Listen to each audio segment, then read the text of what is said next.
YouTube? This is hopefully going to be a quick one. This is the day 7 prompt for the RPM video challenge, which is what gear are you wishing for in 2020? I talked about it before. I did a lot of research last year in various different analog synthesizers to figure out what I wanted and what would be a good fit for me. And so there's the one that I got, and then there's a bunch of others that I didn't get. So here's the ones that I didn't get that I would like to get at some point, maybe not this year, but things that I'm looking at generally. First, sort of on top of that list is the Behringer Neutron semi-modular analog synth. What I really like about it is it's the type of analog synthesizer that has cables that you plug in to different channels to customize sound, to create routes, to really shape things in a hands-on and tangible way.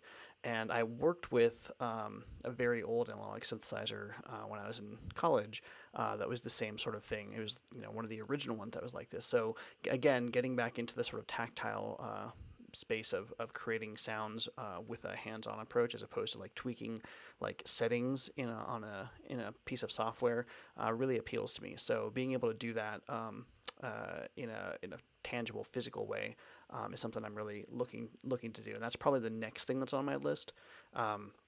It's about $300, so it's not super expensive. It's also pretty specific though, and so that was one of the reasons why I chose not to do that as my first introduction into getting physical analog synthesizers, but rather something that I might want to get down the line. The next thing that's sort of on my list, sort of a little bit further down, is the Moog Siren. This is a really simple, really small analog synthesizer. It just got a couple VCOs and just filters, but the big thing going for it is that it's a Moog and it's really streamlined and it's really simple.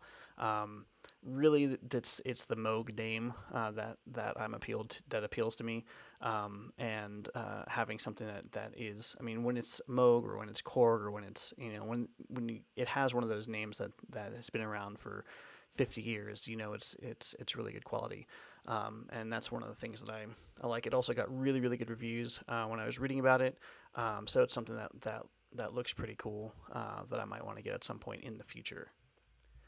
And the last thing that I have on my list of gear that I would like to get someday, again, this is sort of further out in the future, probably ahead of the Moog Siren, is a Korg monologue. I've been wanting a Korg monologue for forever.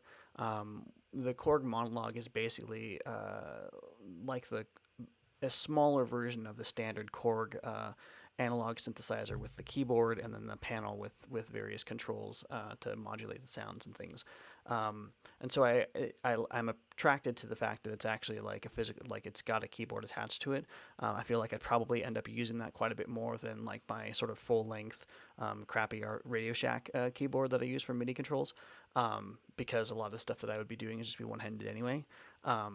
So that, and because it's MIDI, I can still do the same things. It just take up less physical space, which would be kind of good for having a workspace.